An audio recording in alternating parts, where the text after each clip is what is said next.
You're sitting there, staring at your phone. Maybe scrolling through an app where green and red numbers are flashing at you. You see the stories, the Reddit threads, the TikTok testimonials, the friend of a friend who apparently turned a few $100 into a Lambo in 3 weeks. It feels electric. It feels like you're standing on the edge of a cliff, and if you just jump, you might finally start flying. You have a little bit of cash saved up, maybe $1,000, maybe $5, and your finger is hovering over that buy button. You are ready to play the game. You are ready to be an investor. But here is the uncomfortable, gritty truth that most people don't realize until it's too late. Jumping in right now isn't bravery. It's gambling. And not the fun kind. It's the kind where the house always wins. And you're just left wondering why your seat feels so hot. My name is Mac, and I spend way too much time thinking about money, financial psychology, and why some people seem to effortlessly build wealth while others stay stuck in the same financial patterns for decades. And when I look at the data, and when I look at the real-life stories of people who messed it up, it almost always comes back to this one specific mistake. They tried to build the penthouse before they poured the foundation. They tried to run a marathon before they tied their shoes. So, we need to slow down. I know you want to go fast. I know the FOMO is real. But if you do these things before you send a single dollar to Vanguard or Robinhood or wherever, you aren't just preparing to invest. You are guaranteeing that when you actually do start, you won't panic when things get scary. You're building a system that works for you, not against you. We're going to walk through the checklist. The real one. Not the boring stuff your banker told you, but the psychological and practical steps that actually separate the wealthy from the broke. This is about changing your trajectory. Okay, let's start with the math, but let's make it painful. Because pain is a good teacher. Here at if you have credit card debt or personal loans with high interest rates, anything over like 7 or 8%, you are not ready to invest. I know, that hurts to hear. You want to argue with me? You're thinking, but Mac, if I invest and get 10% and my debt is 18%, I'm still, no, stop. That math doesn't work in the real world. Here is the reality. Paying off debt with an 18% interest rate is a guaranteed risk-free, tax-free return of 18% on your money. Where else are you going to get that? The stock market, historically, returns about 8 to 10% a year on average. Some years it's up 20, some years it's down 15. But debt is a guaranteed negative. Imagine you are walking up a downward escalator. That is investing while carrying high-interest debt. You might be walking fast, but the ground beneath you is pulling you back just as hard. It is exhausting. It is frustrating. And honestly, it's stupid. I knew a guy once, let's call him Dave. Dave was obsessed with crypto. He had about $3,000 in credit card debt at 22% interest, but he got a bonus at work of $2,000.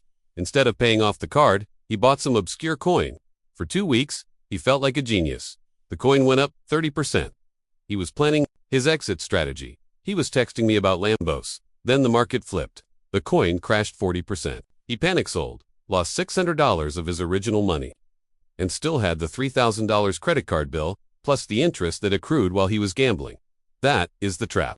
If he had taken that $2,000 and killed the debt, he would have been guaranteed a 22% return. He would have been free. He would have had cash flow. But instead, he shackled himself further. So, step 1 is brutal. It requires discipline. You have to look at your debt, and instead of seeing a monthly bill, you have to see it as an emergency. It is a fire, put it out. List your debts from highest interest rate to lowest. Attack the top one with every spare dollar you have. Live on rice and beans for a month if you have to. Sell things you don't need. Scrape it together. The psychological relief of being out from under that thumb is worth more than any stock gain you'll see this year. It clears your mind. It removes the anxiety. When you don't owe money to Visa or MasterCard, you sleep differently. You stand taller. And that clarity, that is the mindset you need when you start managing real wealth. You can't think clearly if you're being chased by wolves. Once the fire is out, we need to build a bunker. Because life isn't just about math. It's about entropy. Things break. Cars break down. Teeth need root canals. Jobs disappear. And life has a nasty habit of throwing these curveballs right when you least expect them.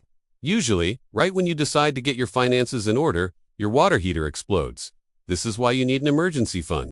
And no, I'm not talking about the $50 in your wallet or the $200 you keep in your checking account just in case. I am talking about a fortified wall of cash. Before you invest a single dollar, you need 3 to 6 months of your essential expenses sitting in a high-yield savings account. Not invested, not in crypto, in cash, where you can touch it in 24 hours. I hear the groans already, but Mac, inflation, Cash is losing value. I need to be in the market. Stop. Listen to me.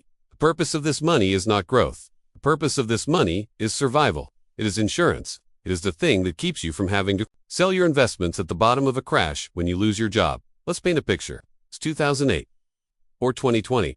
The market drops 30% in a week. It's chaos. Everyone is panic selling. You look at your portfolio and it's down thousands of dollars. It hurts, but you're okay. You can ride it out because you know the market recovers.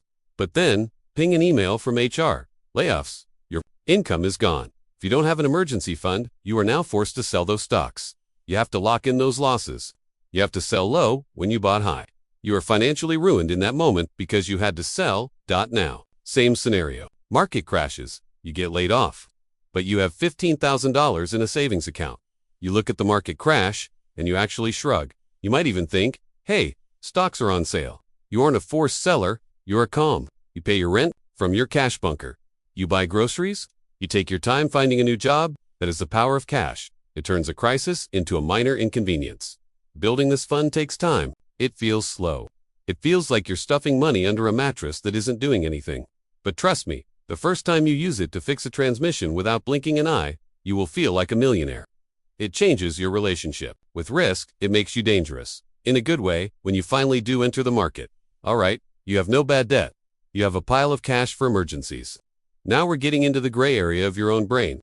Because before you invest, you need to know your pain tolerance, not your risk tolerance. Your pain tolerance. Financial advisors. Love to give you these questionnaires. If the market dropped 10%, would you A. Buy more, B. Hold, or C. Sell? Everyone picks A or B because we all think we're tough. We all think we're Warren Buffett. But when you actually see your hard-earned money evaporating on a screen, logic tends to leave the room. Lizard brain takes over. And lizard brain screams, run. You need to be honest with yourself. Have you ever invested before? Did you panic? Did you check your phone every 5 minutes? Here is a concept I call the sleep test. It's simple. If you invest $1,000 today, and you wake up tomorrow and it's worth $800, does it ruin your day? Do you feel sick to your stomach? Do you argue with your partner? If the answer is yes, you might be taking on too much risk. Or you might not be psychologically ready yet. There is no shame in this. Most people aren't ready. We are emotional creatures. We hate losing money twice as much as we like gaining it. It's a psychological bias called loss aversion. Before you put your first dollar in, you have to accept that the money is gone. Not gone, but you have to mentally write it off. You have to look at that investment capital and say, I am comfortable never seeing this money again for 10 years. Because that is what investing is. You are planting a tree in a forest. You might not visit for a decade. If you need that money for a car, a wedding, a house down payment in the next 3 years, do not invest it. That is not investing. That is saving with a risk of loss. I remember talking to a viewer once who put his rent money into a tech stock because he had a feeling it would go up before the first of the month. It didn't. He lost his rent money. He had to borrow from his parents. It was humiliating. He failed the sleep test because he needed the money to live. You can't take risks with money that has a job to do. So, sit down. Be real with yourself. If you can't handle the volatility, start smaller. Start with an amount that, if it vanished tomorrow, you'd just say, that sucks, and move on. As you get used to the waves, you can swim out deeper. But don't start in the deep end if you don't know how to swim.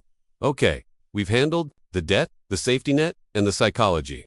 Now, let's look at the easiest money you will ever make. If you're employed and your company offers a 401k match, this is the one exception to the order of operations. Sometimes you can do this alongside the emergency fund, depending on your situation. But generally, this is the lowest hanging fruit. A match is exactly what it sounds like.